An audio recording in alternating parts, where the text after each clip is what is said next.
i-ano ko to, isa-start. Lagay ko na yung ampalaya. Gigisahin ko din yung kulay ng sibuyas at saka ano. Ayan. Actually, gutom na ako.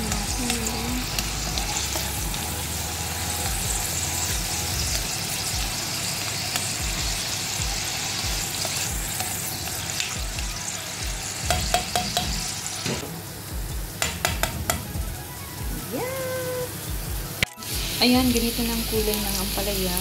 Anuhan ko pa ng at least 2 minutes. So, para ilagay ko na yung end. Ayan.